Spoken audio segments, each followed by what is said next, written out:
And I'm going to be talking about the coming war with Amalek.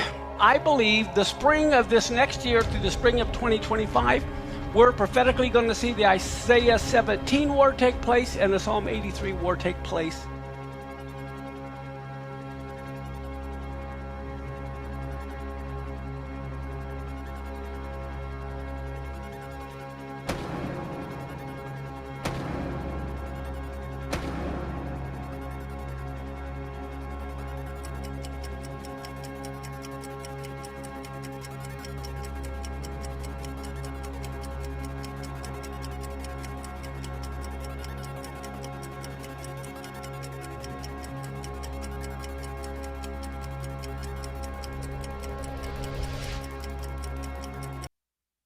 마크비츠 목사님의 아가서 6편입니다.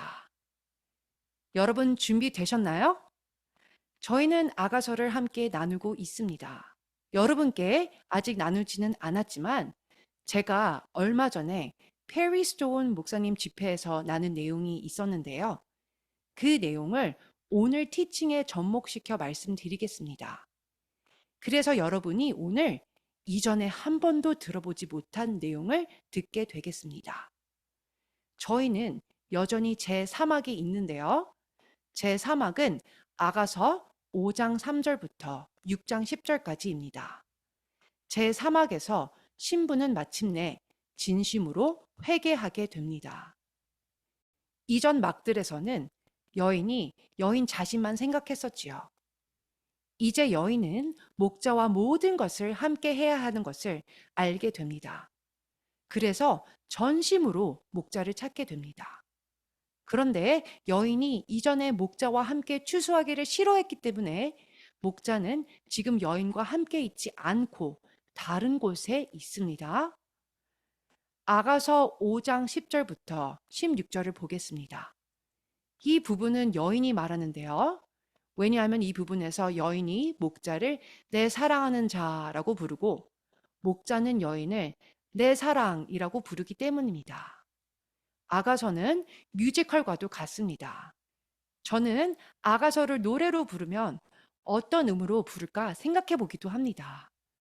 여인이 노래를 부르기를 내 사랑하는 자는 희고도 불거 많은 사람 가운데 뛰어나구나.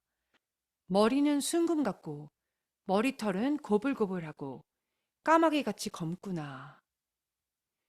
눈은 시냇가의 비둘기 같은데 우유로 씻은 듯하고 아름답게도 박혔구나.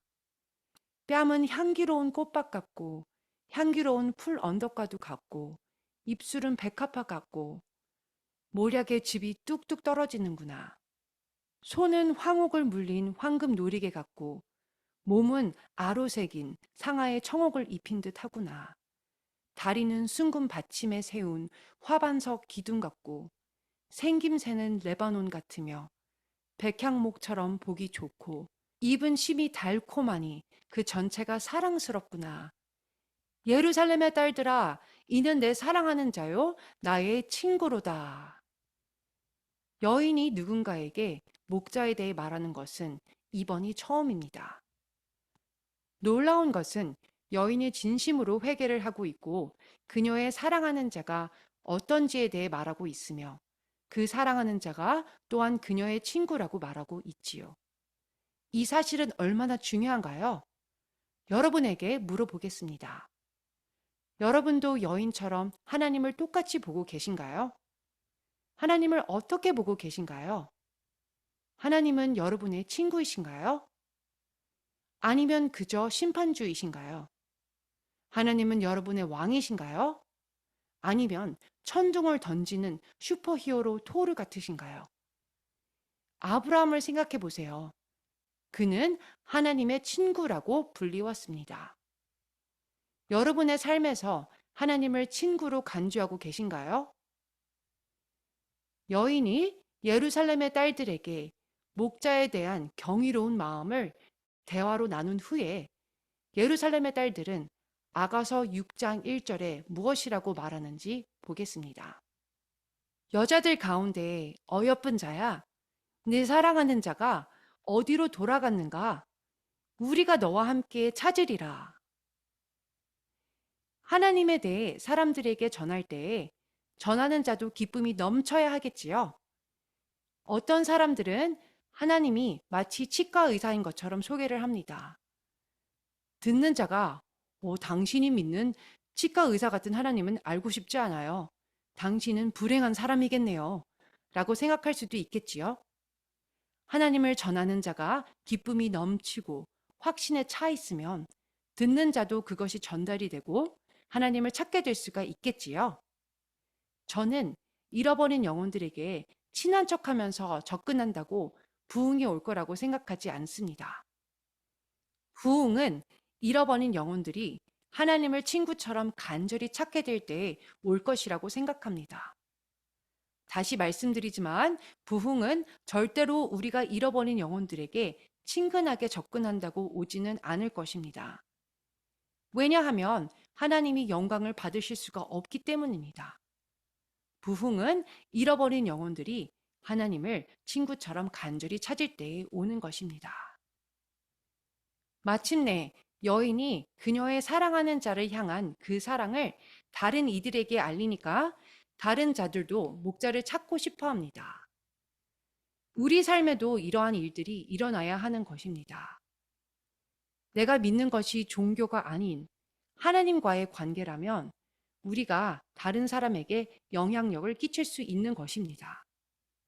이런 일들이 일어나는 예언적인 시간이 오고 있음을 믿습니다. 흥미로운 것은 지난주에 함께한 아가서 5장 1절에서 모두가 와서 먹을 수 있게 초대되었는데 하나님께서는 오직 목마른 자만을 부르십니다. 목마르지 않는 자는 오지 않게 되겠지요.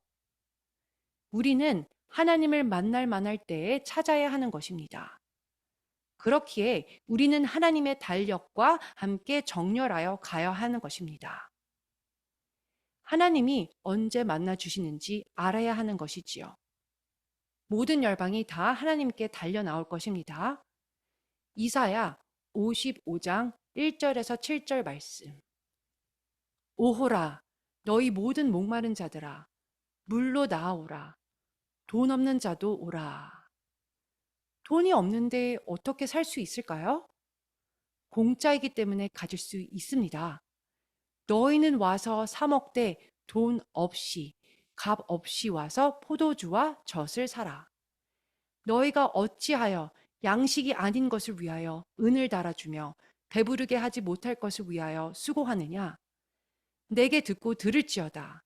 그리하면 너희가 좋은 것을 먹을 것이며 너희 자신들이 기름진 것으로 즐거움을 얻으리라.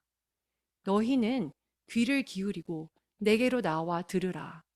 그리하면 너희의 영혼이 살리라. 내가 너희를 위하여 영원한 언약을 맺으리니 곧 다윗에게 허락한 확실한 은혜이니라. 보라, 내가 그를 만민에게 증인으로 세웠고 만민의 인도자와 망령자로 삼았나니 보라, 내가 알지 못하는 나라를 내가 부를 것이며 너를 알지 못하는 나라가 내게로 달려올 것은 여호와 내 하나님 곧 이스라엘의 거룩하신 이로 말미암음이니라. 이는 그가 너를 영화롭게 하였느니라. 너희는 여호와를 만날 만한 때에 찾으라. 가까이 계실 때에 그를 부르라. 악인은 그의 길을, 불의한 자는 그의 생각을 버리고 여호와께로 돌아오라. 그리하면 그가 긍휼히 여기시리라. 우리 하나님께로 돌아오라. 그가 너그럽게 용서하시리라. 스가랴 8장 20절에서 23절은 방금 읽은 말씀과 같은 말씀을 합니다. 만군의 여호와가 이와 같이 말하노라. 다시 여러 백성과 많은 성읍의 주민이 올 것이라. 이 성읍 주민이 저 성읍에 가서 이르기를 우리가 속히 가서 만군의 여호와를 찾고 여호와께 은혜를 구하자 하면 나도 가겠노라 하겠으며 많은 백성과 강대한 나라들이 예루살렘으로 와서 만군의 여호와를 찾고 여호와께 은혜를 구하리라. 만군의 여호와가 이와 같이 말하노라.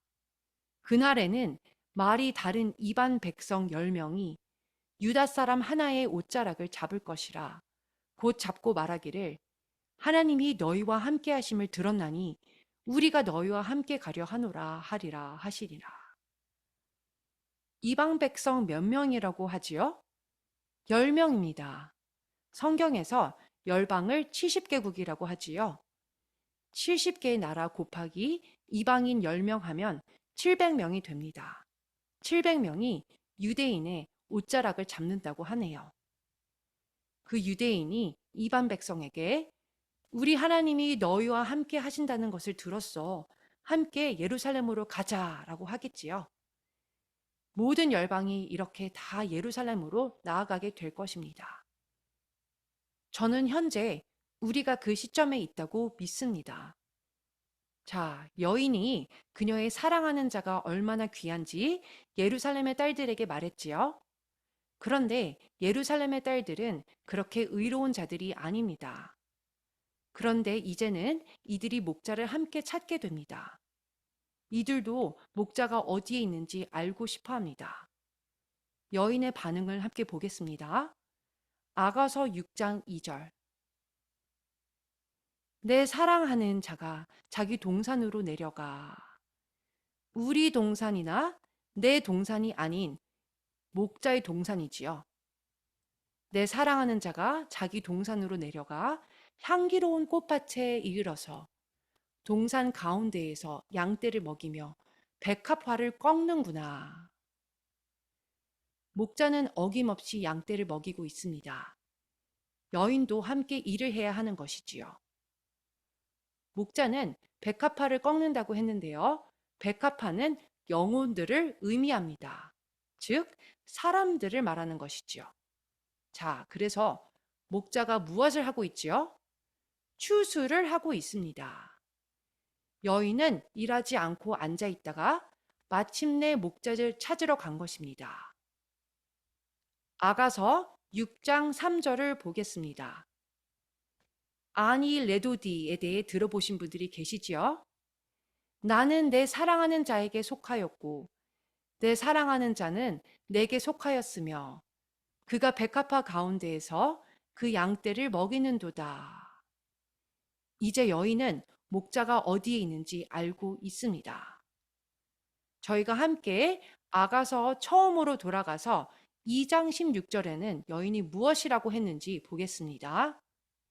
내 사랑하는 자는 내게 속하였고 나는 그에게 속하였도다. 그가 백합화 가운데에서 양떼를 먹이는구나. 이 구절에서 순서가 바뀐 것을 볼 수 있습니다. 아가서 2장에서는 내 사랑하는 자가 먼저 내게 속하였고 그런 다음 내가 그에게 속하였다고 합니다. 그런데 이제 여인은 성숙해져서 내가 내 사랑하는 자에게 속하였고 그리고 나서 내 사랑하는 자가 내게 속하였다고 하지요. 다음 주에는 여인이 더욱 성숙해져서 목자에 대한 그 어떤 주장도 하지 않는 것을 보게 됩니다.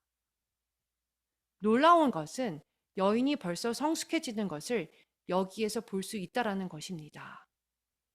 아가서 1장에 보면 여인이 내가 양치는 것과 정오에 쉬게 하는 것을 내게 말하라 라고 했습니다. 그녀는 목자가 양들을 어디서 먹이는지 전혀 알지 못했습니다. 그러나 이제는 목자가 어디에서 양떼를 먹이는지 무엇을 하는지 알고 있습니다. 그러나 그녀는 함께 일하고 싶지는 않고 있습니다. 여인은 목자가 모든 것을 혼자 하길 원하고 있습니다. 그리고 나서 목자가 그녀에게 와서 그녀를 부르기를 원하는 것이지요. 그런데 여인이 목자가 얼마나 사랑스러운지 다른 사람들 앞에서 목자에 대한 고백을 하고 나니까 목자가 나타나게 됩니다. 목자가 여인에게 너는 참 아름답구나 라고 말하지요. 아가서 6장 4절에서 9절. 내 사랑아, 너는 디르사같이 어여쁘고 예루살렘같이 곱고 깃발을 세운 군대같이 당당하구나. 네 눈이 나를 놀라게 하니 돌이켜 나를 보지 말라. 내 머리털은 길르앗 산 기슭에 누운 염소떼 같고 내 이는 목욕하고 나오는 암양 떼 같으니 쌍태를 가졌으며 새끼 없는 것은 하나도 없구나. 너울 속에 내 뺨은 석류 한쪽 같구나. 자, 이제 또 목자가 솔로몬 왕에 대해 말하게 됩니다. 왕비가 60명이요, 후궁이 80명이요, 시녀가 무수하되 내 비둘기, 내 완전한 자는 하나뿐이로구나. 그는 그의 어머니의 외딸이요, 그 낳은 자가 귀중하게 여기는 자로구나. 여자들이 그를 보고 복된 자라 하고 왕비와 후궁들도 그를 칭찬하는구나. 하나님이 아브라함에게 아들을 희생시키라고 했을 때에 아브라함이 두 아들이 있는데 누구를 희생하나요? 하나님께서는 너의 독자 이삭이라고 하십니다. 그것처럼 하나님께서 여인에게 비록 많은 아름다운 여인들이 있을지라도 네가 나의 하나뿐인 자로다라고 하시는 것입니다. 그리고 그 하나뿐인 자는 바로 예루살렘을 말하는 것이지요. 그러나 솔로몬은 예루살렘을 사랑하지 않고 예루살렘의 딸들을 사랑했습니다. 예루살렘은 하나님의 하나밖에 없는 장소인 것입니다. 창세기 22장 2절에 독자인 이삭을 바치는 말씀이 있지요. 여호와께서 이르시되 내 아들 내 사랑하는 독자 이삭을 데리고 모리아 땅으로 가서 내가 내게 일러준 한 산 거기서 그를 번제로 드리라. 아가서 6장 4절에 보면 목자가 여인에게 디르사 같이 어여쁘다라고 했는데 디르사를 들으시면 무엇이 떠오르나요? 5명의 딸이 있었던 슬로보앗이 생각나게 될 것입니다. 슬로보앗의 딸들 중 한 명이 드르샤였습니다. 디르사는 이스라엘 땅을 사랑했습니다. 그래서 그 땅 중 일부를 소유했어야 했지요. 디르사는 여인의 이름이 될 뿐만 아니라 타나크, 즉 구약 전체를 보게 되면 디르사라는 장소도 보게 되는데요. 이 장소가 바로 디르사가 실제로 소유하게 된 땅이 아니었나 싶습니다. 다시 아가서로 돌아가서 6장 10절에 예루살렘의 딸들이 말하는 구절을 보겠습니다. 아침 빛같이 뚜렷하고 달같이 아름답고 해같이 맑고 깃발을 세운 군대같이 당당한 여자가 누구인가? 6장에서 몇 가지 흥미로운 사실들이 있는데요. 첫 번째로 여인이 목자가 백합화에서 양떼를 먹인다고 했습니다. 여인은 목자가 어디에 있는지 정확히 알고 있지요. 그랬더니 예루살렘의 딸들이 여인아, 너는 깃발을 세운 군대와 같구나 라고 말합니다. 히브리어로는 과시하다, 눈에 띄게 하다라는 뜻이 되지요. 누군가가 깃발을 들고 흔들면 그 사람은 깃발을 보이려고 하는 것일까요? 아니면 깃발을 숨기려고 하는 것일까요? 하나님의 사람들이 깃발처럼 눈에 띄게 하나님의 영광으로 나아오는 이때가 곧 오고 있음을 믿습니다. 아모스의 아들 이사야가 바벨론에 대하여 받은 경고라. 너희는 민둥산 위에 기치를 세우고 소리를 높여 그들을 부르며 손을 흔들어 그들을 존귀한 자의 문에 들어가게 하라. 내가 거룩하게 구별한 자들에게 명령하고 하나님께서 우리같이 믿는 자들을 구별하시고 우리에게 명령하시는 것입니다. 나의 위엄을 기뻐하는 용사들을 불러 나의 노여움을 전하게 하였느니라. 산에서 무리의 소리가 나며 많은 백성의 소리 같으니 곧 열국 민족이 함께 모여 떠드는 소리라. 만군의 여호와께서 싸움을 위하여 군대를 검열하심이로다. 무리가 먼 나라에서 하늘 끝에서 왔으며 곧 여호와와 그의 진노의 병기라. 온 땅을 멸하려 함이로다. 너희는 애곡할지어다. 여호와의 날이 가까웠으니 전능자에게서 멸망이 임할 것이미로다. 그러므로 모든 손의 힘이 풀리고 각 사람의 마음이 녹을 것이라. 그들이 놀라며 괴로움과 슬픔에 사로잡혀 해산이 임박한 여자같이 고통하며 서로 보고 놀라며 얼굴이 불꽃 같으리로다. 방금 읽은 말씀은 이제 곧 다가오는 시간에 대해 말씀하시는 것입니다. 이사야 13장 9절에서 11절 말씀. 보라, 여호와의 날, 곧 잔혹히 분냄과 맹렬히 노하는 날이 이르러 땅을 황폐하게 하며 그 중에서 죄인들을 멸하리니. 자, 이제 말씀에서 하늘의 사인들을 보게 될 텐데요. 하늘의 별들과 별 무리가 그 빛을 내지 아니하며 해가 돋아도 어두우며 달이 그 빛을 비추지 아니할 것이로다. 내가 세상의 악과 악인의 죄를 벌하며 교만한 자의 오만을 끊으며 광포한 자의 거만을 낮출 것이며. 여러분께 화면을 보여드리겠습니다. 광야에서 이스라엘 백성의 여정과 구속에 대해 잠시 나누고 싶습니다. 이스라엘이 어떻게 여정을 하게 되었는지가 죽은 자의 부활에 대한 열쇠가 됩니다. 화면에 이스라엘 지파들이 광야에서 회막 주위에 어떻게 위치해 있었는지 볼 수 있습니다. 유다 지파는 동쪽, 르베 지파는 남쪽, 에브라임 지파는 서쪽, 단 지파는 북쪽에 있습니다. 이 네 지파들은 각 방향의 리더가 됩니다. 유다 지파가 광야에서 먼저 진행했습니다. 하나님께서 유다 지파에게 먼저 진행하라고 하셨으니까요. 출애굽기 12장 2절, 하나님께서 모세에게 말씀하십니다. 이 달을 너희에게 달의 시작, 곧 해의 첫 달이 되게 하고. 첫 달이 무슨 달인가요? 니산월이지요. 니산월이 첫 달이고 유다 지파가 처음으로 진행함으로 말미암아 니산월과 유다 지파는 연결이 되어 있습니다. 이렇게 달력이 각 지파와 각각 연결되어 있습니다. 니산월이 첫 달이고 이하르월은 두 번째 달이며 그래서 이사갈 지파와 연결되어 있고 세 번째 달 시반월은 스불론 지파와 연결되어 있지요. 각 달 월삭 때마다 저희 엘샤다이에서 제가 월삭 메시지를 나누는데 각 달이 어떻게 각 지파와 연결되어 있는지 설명해 드립니다. 각 지파와 각 달의 성경적인 연결성이 분명히 있고 그들이 광야에서 진행하는 순서와도 연결이 있습니다. 우리의 여정은 하나님의 달력이라고 할 수 있습니다.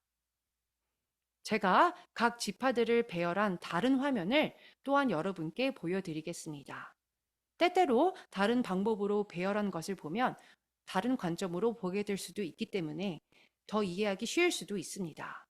자, 먼저 야곱은 이스라엘이라고 불리웠지요. 동쪽에는 유다, 이사칼, 스불론 지파가 있었고 니산월, 이하르월, 시반월과 연결되어 있습니다. 그 다음에 지파들이 남쪽에서 진행하고 그 다음은 서쪽이고 마지막에 북쪽에서 진행하게 됩니다. 흥미로운 것을 말씀드리겠습니다. 먼저 질투가 얼마나 큰 문제가 되는지 다들 아시지요? 야곱은 레아와 라헬 자매 사이의 갈등을 경험했었지요. 하나님께서는 갈등을 해결하기를 원하셨습니다. 그래서 우리가 무엇을 볼 수 있나요? 레아의 아들 유다가 종교력으로 첫 딸이 되고 라헬의 아들 에브라임은 시민력으로 첫 딸이 됩니다. 그래서 이 두 지파가 각 달력의 첫 딸이 됩니다.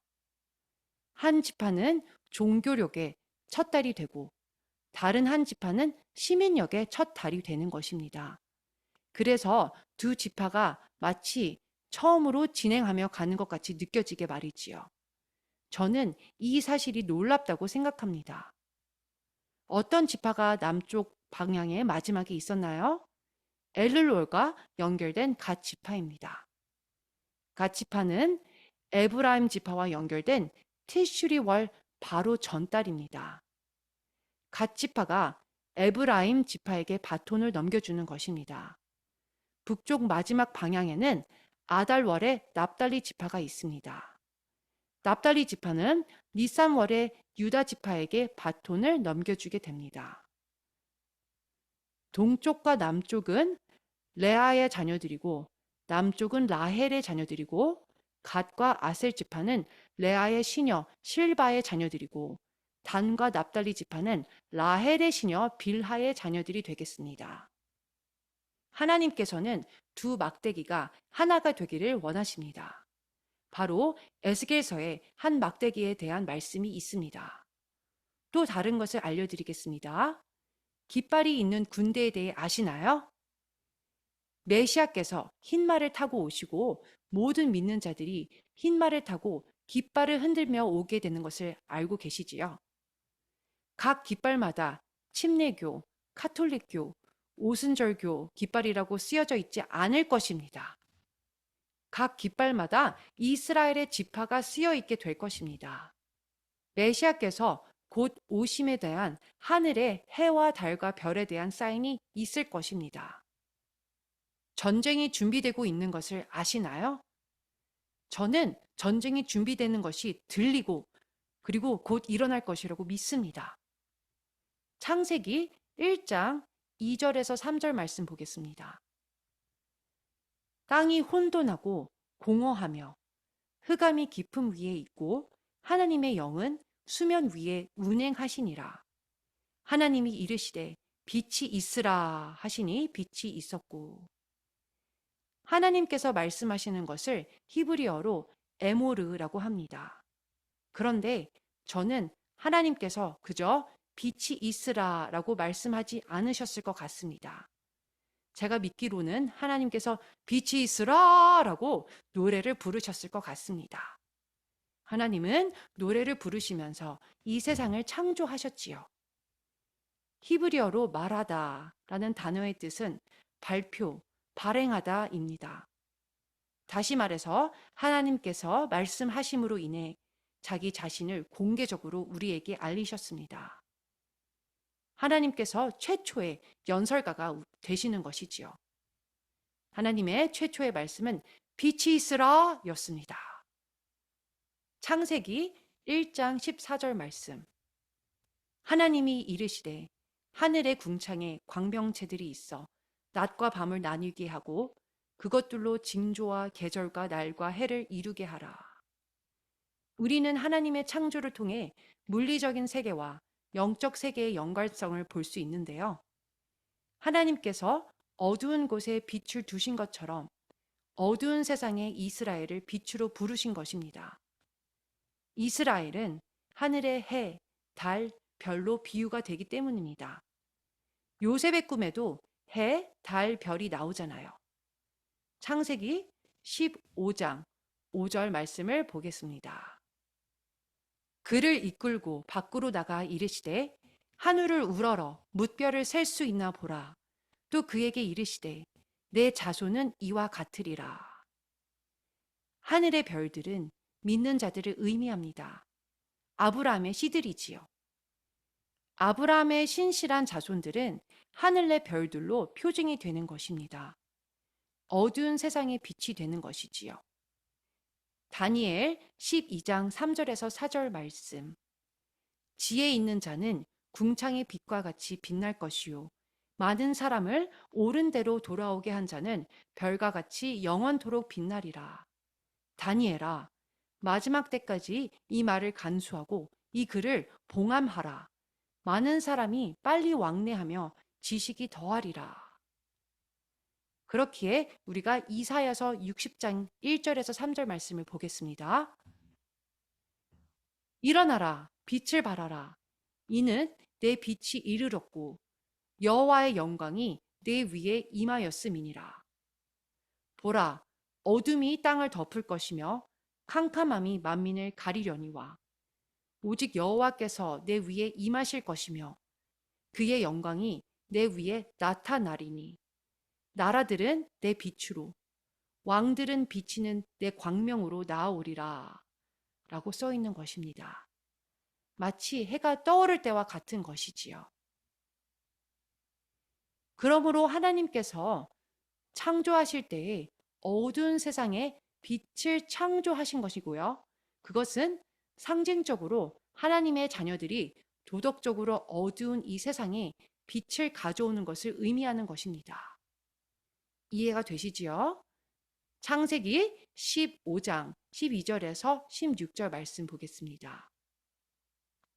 해질 때에 아브람에게 깊은 잠이 임하고 큰 흑암과 두려움이 그에게 임하였더니 여호와께서 아브람에게 이르시되 너는 반드시 알라 내 자손이 이방에서 객이 되어 그들을 섬기겠고 그들은 400년 동안 내 자손을 괴롭히리니 그들이 섬기는 나라를 내가 징벌할지며 그 후에 네 자손이 큰 재물을 이끌고 나오리라. 너는 장수하다가 평안히 조상에게로 돌아가 장사될 것이요. 네 자손은 4대 만에 이 땅으로 돌아오리니 이는 아모리 족속의 죄악이 아직 가득 차지 아니함이라 하시더니 아모리 족속의 죄악이 아직 가득 차지 않았다라는 것은 무슨 뜻일까요? 하나님은 무엇을 기다리고 계실까요? 아모리 족속의 죄악은 무엇일까요? 우리가 4대를 또한 4천년의 시간이라고 할 수 있는데요.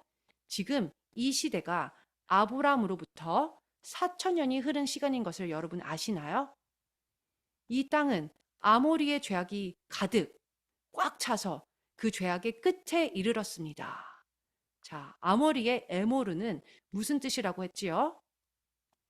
하나님께서 아모리 족속에게 말씀하셨다고 했는데요. 화면에 아모리에 대해 써 있습니다.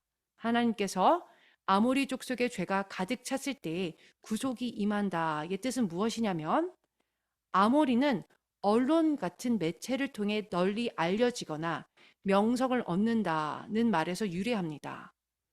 오늘날의 아모리 족속은 누구일까요? 오늘날의 언론 매체를 말하는 것입니다. 언론 매체의 죄가 가득 차게 된 것을 의미하는 것이지요. 언론을 조정하는 가짜 뉴스, 즉 거짓된 보도의 죄가 가득 찼을 때에 구속이 임한다고 하나님께서 말씀하시는 것입니다. 민수기 10장 13절에서 14절은 광야의 이스라엘 백성이 광야에서 진행하는 말씀이 나오는데요. 이들의 여정은 부활과 구속과 연관이 있습니다. 이와 같이 그들이 여호와께서 모세에게 명령하신 것을 따라 행진하기를 시작하였는데 선두로 유다 자손의 진영의 군기에 속한 자들이 그들의 진영별로 행진하였으니 유다 군대는 암미나답의 아들 나손이 이끌었고 출애굽기 12장에서 주님께서 니산월이 첫 달이라고 말씀하시기에 니산월과 관련된 지파인 그 유다 지파가 가장 먼저 진행하게 되는 것입니다. 민수기 10장 35절에서 36절 괴가 떠날 때에는 모세가 말하되 여호와여 일어나사 주의 대적들을 흩으시고 주를 미워하는 자가 주 앞에서 도망하게 하소서 하였고 괴가 쉴 때에는 말하되 여호와여 이스라엘 종족들에게로 돌아오소서 하였더라. 이 두 구절은 거꾸로 된 물고기로 괄호되어 있습니다. 35절에 여호와여 일어나사라는 부분은 주님의 부활을 뜻합니다. 백성들이 3일 길의 여정을 갔던 것처럼 주님도 이 땅에서 3일, 즉 3년도 뜻하지요. 그 여정을 가셨지요. 36절에 여호와여 돌아오소서는 메시아의 재림과 죽은 자들의 부활을 의미하는 것입니다. 거꾸로 있는 물고기는 히브리 문자 눈을 뜻하고 눈은 히브리 알파벳의 14번째 문자입니다. 14는 다윗을 뜻하며 문자 눈의 숫자 값은 50입니다. 그래서 희년과 자유와 연관이 있지요. 크리스찬들이 물고기 표시를 왜 할까요? 왜냐하면 물고기는 죽은 자의 부활을 뜻하기 때문입니다. 화면에 보시면 쉐미타 사이클의 중간 지점에 생기는 계기 일식과 계기 월식의 날짜들을 보게 됩니다. 이 현상들은 2024년에서 2026년까지 일어나게 됩니다. 쉐미타 사이클의 중간 정도에 일어나게 되는 것이지요. 제가 이것을 보고 발견한 것은 완전한 계기 일식은 달의 시작인 초승달이 뜰 때만 일어난다는 것입니다. 또 완전한 계기 월식은 달의 중반인 보름달이 뜰 때에만 일어난다는 것입니다. 4월 8일은 니산월 1일이고 광야에서 하나님의 영광이 회막에 임한 날입니다. 그리고 종교력의 첫날입니다. 유다 지파가 동쪽에서 먼저 진행하는 날이고요. 그리고 나서 남쪽의 갓 지파가 바톤을 서쪽의 에브라임 지파에게 주고 그 다음에 북쪽의 납달리 지파에게 바톤이 가게 됩니다. 다시 동쪽의 유다 지파에게 바톤이 가고 남쪽의 갓 지파에게, 서쪽의 에브라임 지파에게, 북쪽의 납달리 지파에게 가게 됩니다. 이 순서대로 지파들이 광야에서 진행했던 것입니다. 첫 번째 지파가 마지막 지파에게, 또 그 지파가 첫 번째 지파에게, 또 마지막 지파로 순서가 이어지는 것입니다. 이것은 하늘에서 위대한 노래와 찬양이 되는 것이지요. 계기 일식은 하늘에서 동쪽의 유다 지파와 서쪽의 에브라임 지파가 함께 같이 오는 것을 뜻합니다. 2016년에서 17년에 계기 일식이 있었고요. 2023년에서 24년의 계기 일식은 문자 타브의 모양으로 오는 계기 일식이었지요. 화면에 계기 일식과 월식을 한번 보세요. 계기 일식은 니산월 1일과 로샤샤냐, 니산월 1일과 로샤샤냐에 또한 일어나는 것을 볼 수 있습니다. 계기 월식은 회개하는 엘룰월 15일과 불임절에 연달아 일어나는 것을 볼 수 있습니다. 계기 일식은 유다가 에브라임에게, 다시 유다에서 에브라임 지파로 바톤을 넘겨줍니다. 계기 월식은 갓이 납달리에게, 또 갓에서 납달리에게 바톤을 넘겨주게 되는 것이지요. 라헬, 레아, 빌하, 실바의 자녀들이 번갈아 가면서 함께 가는 것입니다. 계기 일식 월식은 하늘의 깃발인 것입니다. 이 땅에 반복되는 패턴은 하늘에서 일어나는 일이라고 하나님께서 알려주시는 것이지요. 하늘에서 지파들이 모이고 있습니다. 너무 놀랍습니다. 화면에서처럼 지파들이 몰려오고 있는 것입니다. 보여드린 화면의 순서대로 오는 것이지요. 이제 우리는 아가서 제5막을 보게 되겠습니다. 아가서 6장 11절부터 8장 4절까지이지요. 이제 여인은 추수하며 일합니다.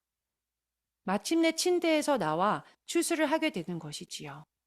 그런데 여인은 다시 잠이 들게 됩니다. 그런데 이번에 드는 잠은 추수하고 나서 드는 잠이기 때문에 좋은 이유로 잠이 드는 것입니다. 자기 중심적이어서 오는 잠이 아닌 것입니다. 진정한 쉼을 가지는 것이지요. 아가서 6장 11절에서 12절에 여인이 말하는 것을 보겠습니다.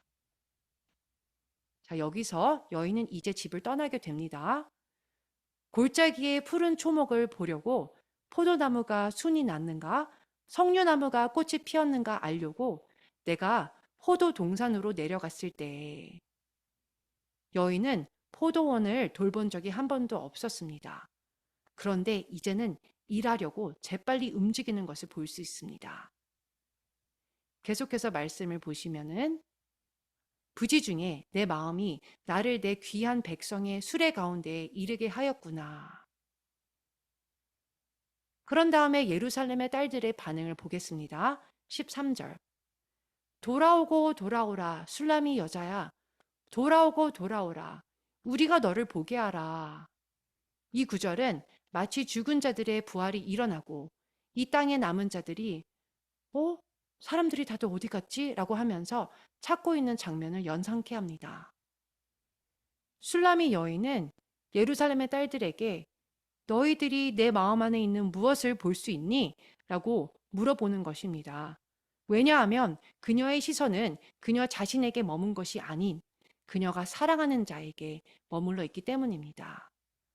그런데 예루살렘의 딸들이 술람이 여인에게 무엇이라고 하는지 보겠습니다. 13절 하반절. 너희가 어찌하여 마하나임에서 춤추는 것을 보는 것처럼 술람이 여자를 보려느냐. 마하나임은 두 군대를 말합니다.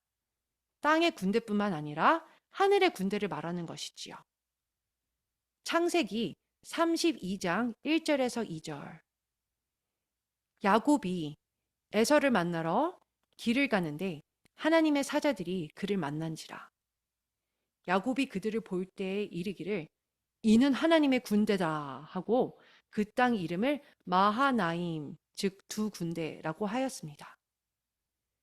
역대상 14장 13절에서 15절도 마하나임이 나옵니다. 블레셋 사람들이 다시 골짜기를 침범한지라.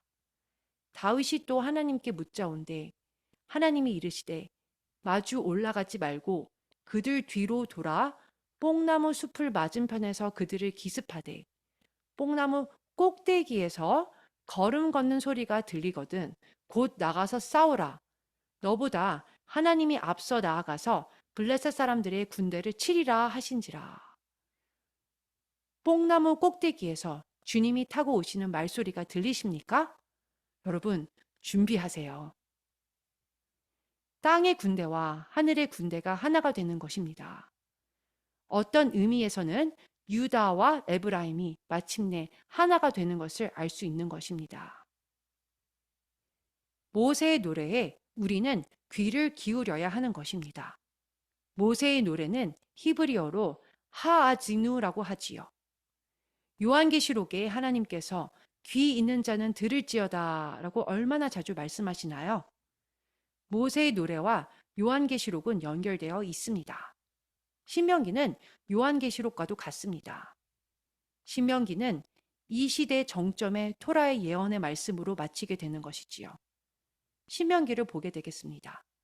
신명기 31장 21절에서 22절. 그들이 재앙과 환난을 당할 때에 그들의 자손이 부르기를 잊지 아니하니 노래가 그들 앞에 증인처럼 되리라. 나는 내가 맹세한 땅으로 그들을 인도하여 드리기 전 오늘날에 나는 그들의 상상하는 바를 아노라. 모세가 당일에 이 노래를 써서 이스라엘 자손에게 가르쳤더라. 신명기 31장 28절에서 30절을 보겠습니다. 너희 지파 모든 장로와 유사들을 내 앞에 모으라. 내가 이 말씀을 그들의 귀에 들리고 그들에게 천지로 증거를 삼으리라.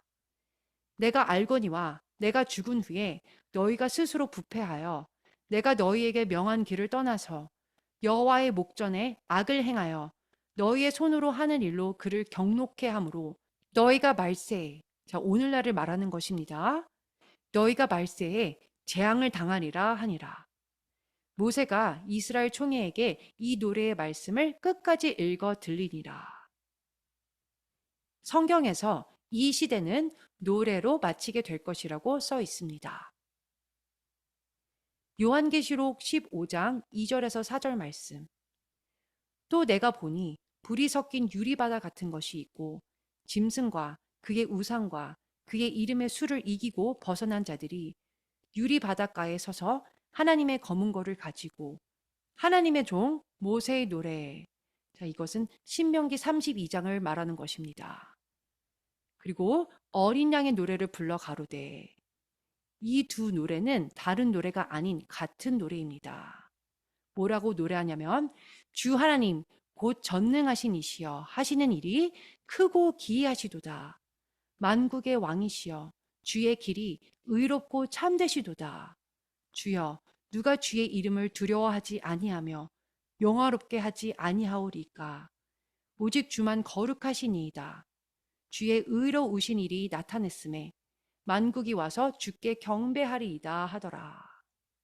저는 하나님께서 역사상 가장 위대한 싱어라고 믿습니다.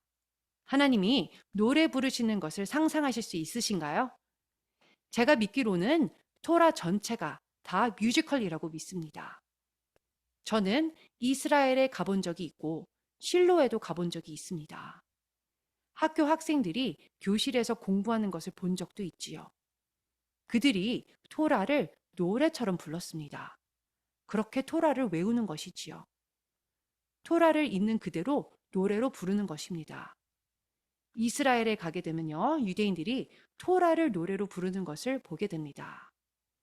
제가 믿기로는 태초에 하나님께서도 노래를 부르셨으리라고 믿습니다. 하나님께서 빛이 있으라 라고 노래를 부르셨을 것입니다. 이제 요한계시록 1장 8절을 보겠습니다. 주 하나님이 가라사대 나는 알파와 오메가라 이제도 있고 전에도 있었고 장차 올 자여 전능한 자라 하시더라. 모세의 노래는 어린 양의 노래가 되는데요. 이 노래는 시작부터 주신 것입니다. 화면에 무슨 단어가 쓰여져 있나요? 베레시트라고 쓰여져 있지요. 성경의 첫 단어이며 태초에라는 뜻입니다. 베레시트의 문자들을 바꾸어 보면 알레프와 타브의 노래를 찾을 수 있습니다. 알레프와 타브 옆에 시르, 즉 노래라고 쓰여 있습니다. 우리가 성경 첫 단어에서 볼 수 있는 것이지요. 시편 19편 1절에서 4절 말씀. 하늘이 하나님의 영광을 선포하고 궁창이 그 손으로 하신 일을 나타내는도다.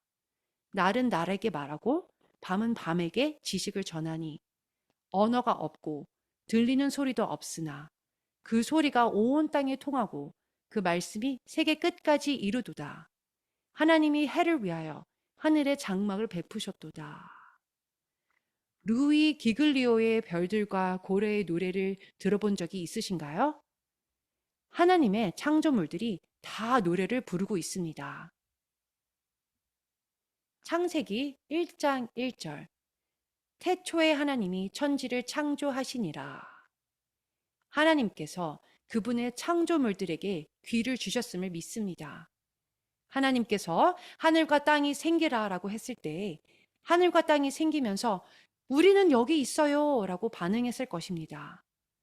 그렇기 때문에 하나님께서 하늘과 땅에게 항상 명령하시는 것입니다. 하늘과 땅아 귀를 기울일지어다 라고 말씀하시잖아요. 하늘과 땅은 들을 귀가 있는 것이지요. 다시 신명기로 돌아가서 신명기 31장 30절에서 32장 1절을 보겠습니다. 그리고 모세가 이스라엘 총회에 이 노래의 말씀을 끝까지 읽어 들리니라. 하늘이여 귀를 기울이라. 내가 말하리라. 땅은 내 입의 말을 들을지어다. 지금 이 말씀이 창세기 1장 1절과 연결되어 있는 것을 보고 계시나요? 태초에 하나님께서 천지를 창조하셨잖아요. 토라가 끝나는 모세의 노래여도 하늘과 땅의 귀를 기울이라고 하십니다. 창세기 2장 1절을 보겠습니다. 천지와 만물이 다 이루어지니라. 천지 만물을 이루신 하나님의 창조 노래가 끝나게 됩니다.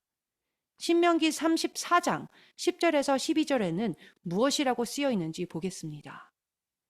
그 후에는 이스라엘의 모세와 같은 선지자가 일어나지 못하였나니 모세는 여호와께서 대면하여 아시던 자요. 여호와께서 그를 애굽 땅에서 보내사 바로와 그의 모든 신하와 그의 온 땅의 모든 이적과 기사와 모든 큰 권능과 위엄을 행하게 하심에 온 이스라엘의 목전에서 그것을 행한 자이더라. 성경의 시작인 창세기 1장 14절에 하나님의 징조가 있게 되고 토라의 마지막 신명기에도 모세를 통해 이 땅에 이적과 기사가 있게 되는 것입니다. 신명기 30장 3절 말씀. 내 하나님 여호와께서 말씀을 돌이키시고 너를 긍휼히 여기사 포로에서 돌아오게 하시되 내 하나님 여호와께서 흩으신 그 모든 백성 중에서 너를 모으시리니. 이 구절은 성경에서 5780번째 되는 구절입니다. 히브리력으로 5708년은 1948년이었습니다. 이 구절은 역사적으로 이스라엘이 건국한 해와 연결이 되는 구절임을 볼 수 있습니다. 화면에 다음 쉐미타가 시작되는 2029년을 한번 보세요. 신명기 32장 35절이 성경에 5790번째 되는 구절이 됩니다. 2037년에서 38년을 보시면 신명기 32장 43절과 연결이 되는데요. 이 구절은 바로 모세의 노래가 끝나는 구절입니다. 제가 생각하기로는 이때까지는 메시아께서 오시지 않을까 싶습니다. 제가 마지막 셰미타 사이클과 모세의 노래가 끝나는 것을 여러분께 화면을 통해 보여드리고 싶었습니다. 메시아의 재림은 2037년에서 38년 이후라고 보기에는 힘들 것 같습니다. 왜냐하면 2037년에서 38년에 모세의 노래가 끝나게 되기 때문입니다. 대환란은 셰미타 사이클의 첫 해에 일어나게 될 것입니다. 2022년에서 23년에 대환란이 일어나지 않으면 다음 셰미타 사이클의 첫 해에 일어나게 될 것입니다. 왜냐하면 화면에 셰미타 사이클이 끝나는 해에 모세의 노래가 끝나기 때문입니다. 화면에 이전 해들과 연결된 말씀 구절들이 있습니다. 2024년은 신명기 32장 29절과 연결되어 있지요. 그렇기에 우리는 하나님의 달력과 정렬해야 하는 것입니다.